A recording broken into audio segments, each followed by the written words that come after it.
Generally, cars would last for about 5 to 10 years before they're replaced by the newer models. But then, there are some ones that kept going for many more years, some even decades. Of course, there would be some improvements, some mild evolution, but it's still the same model, same basic design. Hey guys, I'm Stype, and this is a list of the cars with the longest production runs ever. But first, remember how long Top Gear was on the air? Anyway, I wanted to watch some older episodes, and the BBC iPlayer was like, "No, you can't. You're in the wrong country." Oh yeah? Click, click, bang. Did you see what I just did? Using the Atlas VPN, I changed my IP and a DNS number to whatever country I desire, essentially changed my virtual location. This way I can access BBC content that's otherwise geo-locked. Works the same way with Netflix or Disney Plus or Hulu or others where you pay for the service, and they lock some content away from you. That's not right.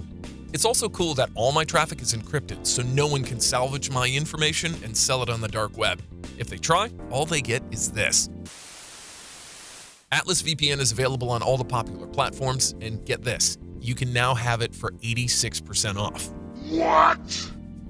It's a 3-year deal for just $139 per month, and it comes with a 30-day money-back guarantee. Try it out. Go watch some old Top Gear or something. Encrypt your data, but be quick because this deal won't last long. Atlas VPN. The link is in the description below. Number 7.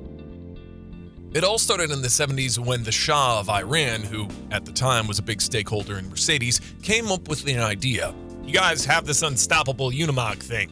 Can you make it smaller? I need some off-roaders for my army." And Mercedes was like, "Okay." The idea was so brilliant that the resulting first-generation G-Class stayed in production for the next 38 years. Sure, it was endlessly updated, and it even splintered into 2 separate submodels, the W461, which was for the governments and the armies all around the world, and the W463, which is civilian, or as civilian as putting a tuxedo on Tarzan would be.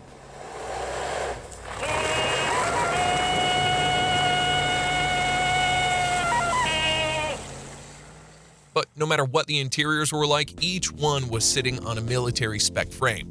Actually, the whole car was built in a weapons factory, which, as you can imagine, doesn't cheap out when it comes to the quality of components. Mercedes even tried to replace the civilian version with the GL-Class, which had much more room for all the luxuries and gizmos, but the buyers still wanted the crude old brick on wheels. Why? Because it just oozed invincibility. Whether that was because of its off-road talent or whether it was because you could act like you carry a gun and everyone should fear you, it doesn't matter. The G became a cult vehicle, and Mercedes figured, let's just give them what they want. Number 6. Like almost all cars on this list, the Mini was a solution to a problem, and in this case, the problem was the 1956 Suez Crisis, which drove the oil prices sky high. The situation in Britain was so bleak that people started buying the dreaded bubble cars, which were barely cars at all. Thank God for the British Motor Company, who came up with the Morris Mini.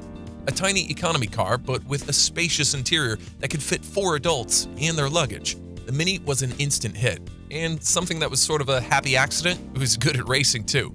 Pushing the wheels as outwards as possible gave the Mini a go-kart kind of handling, and all it took was a more powerful engine from John Cooper to make it win at rallying and circuit racing. This, and then the Italian Job movie, made Mini even more popular, to the point where British celebrities too were driving them. A car made for those who struggled with money was now a great equalizer to the people, and over the decades, it also became a symbol of Britain, more iconic even than yellow crooked teeth. Believe it or not, the last original Mini was built in the year 2000, which was 41 years after its introduction when, despite some updates, it just couldn't pass any crash or emissions test. Personally, I still think it's better than the gigantic Mini that replaced it. Number 5. Although the first 2CV was sold in 1949, the original idea dates back to the 30s when it was designed for farmers.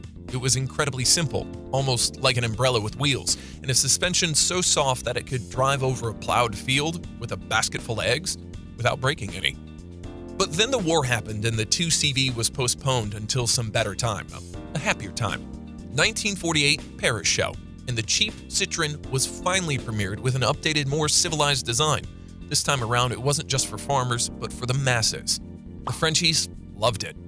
Although it was fast as a snail and looked like one made of tin, it was also very artistic and a huge middle finger to all the normalities. Think of it this way: everything that other cars did, Citroen thought was wrong. And that kind of nonconformist, eccentric, and almost rebellious approach was the reason why it stuck around for so long. The world never ran out of young, free-spirited people who felt like they don't quite fit in, and the tin snail was their soulmate. It also helped that the 2CV was extremely cheap to buy and maintain, but again, the 1990 crash regulations put an end to it. Weird because it's not like it could ever drive it fast enough to have a crash in the first place. Power! Power! Power! Come on! Number 4. You know how cars get better with each generation? Well, Lada Niva was perfect from the beginning. This SUV came out in 1977 Soviet Russia and is still being made today. That's what, over 44 years now? Actually, it's not an SUV, it's a tool. You don't desire to buy it, you need to buy it. Like a wrench or a hammer, something to get the job done. Be that going to work in a Siberian mine or hunting down a bear who killed your wife, there's simply no better vehicle that will do the job. Unsurprisingly, it doesn't have the ABS or the traction control, the airbags, or any kind of gimmicky extras. But you could get a factory-installed snowplow, and that should give you a good idea of what this thing is all about. Being so bare bones also means that not much can go wrong, but more importantly, it makes it very light.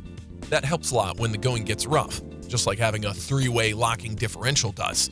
Don't be fooled, the Soviet utility vehicle is a serious off-roader.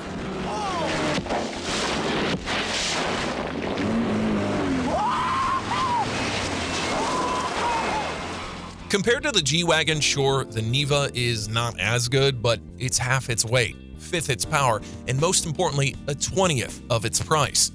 If you need to nail some wood, why buy an expensive nail gun when a hammer would do just fine? Also, anyone want to guess when it will go out of production? Number 3. You'd think that if a car was around for 56 years, it must have done many things right. But with the Ambi, it's not so simple. Despite being a car that mobilized India and gained the nickname the King of Indian Roads, a huge part of its success must be accredited to the political meddling with the market. After the Indian independence, the new government introduced a slew of socialist, almost communist policies, one of which was banning any import cars. From then on, if you wanted to buy a car, it will be one of the local manufacturers: Hindustan Motors, Premier, or Standard.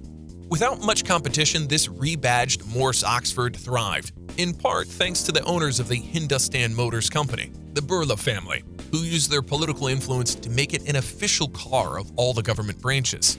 The result, by the 1980s, 2/3 of all the cars in India were ambassadors. Decades later, even when the market was liberated and allowed for imports, the sales still continued. Some say it was because of the love for the car, while others claim that the Birla bribery was somehow still at work. Either way, come 2014, the car was so seriously outdated that it was simply banned from being further produced. Interesting fact, in the 90s, the Ambassador was the quickest car in India. Only governments can make something like that happen. Number 2. The Volkswagen Beetle, otherwise known as the Love Bug, which sounds a lot better than calling it the Nazi Bug, which it was. In the early 1930s, Adolf Hitler commissioned a car for the people, something cheap, something reliable, and to bring his vision to life, he brought in the big guns in the form of an Austro-German automotive engineer, Ferdinand Porsche. Yes, that Porsche. The car that resulted was the Beetle, a 2-door, rear-engine economy car with enough room for an Aryan family of 5. That's all good, except it wasn't. German families who ordered and paid for the car were put on a long waiting list, while the Führer was spending that money on his war machine. And the few Beetles that did get made were always ending up with the Nazi officials. That is, until the factory was bombed into oblivion by the Americans. Scheiße! Once the war was over, the factory was rebuilt, and the Beetle was reborn. Over the decades, it would go on to crush every single sales record out there, 21 million until the production ended in 2003. It also became a movie star, a Uruguay presidential car, and thanks to a high and hairy generation of the 1970s, a symbol of peace and love. I wonder if Jenny knew she was riding in the Nazi mobile. Nah, she was just a hoe. Number 1. Morgan isn't a sort of company that makes modern cars. Even back in 1936, when the first 4.4 came out, it was just barely more advanced than walking. In fact, having 4 wheels and 4-cylinder engine was such a leap in technology for this British car maker that they had to put it in the name. Yep, that is what 44 stands for. But then it also had a frame made of wood that was held together by nails. This tech was as old as cave drawings, and yet people loved it. Turns out, if you make a car whose whole appeal is being old school, the more out of touch with the modern times it gets, the better it is. That's the genius of this car, and Morgan knew it. For that reason, they didn't want to evolve it very much. The changes included a dozen different engines, basically whatever they could get their hands on at the time. The disc brakes were added, the track was widened, and they gave it some turn lights. 1950 to 2019, and that's pretty much it. Mind you, Morgan likes to say that the 44 is even older than that, but the Series 1 was totally a different car with different chassis and everything, so let's not count that one. Still, 69 years is an incredibly long time for a roadster sold in a country which is mostly known for this kind of weather. And that's the list, but let's see if you can round it up to a 10.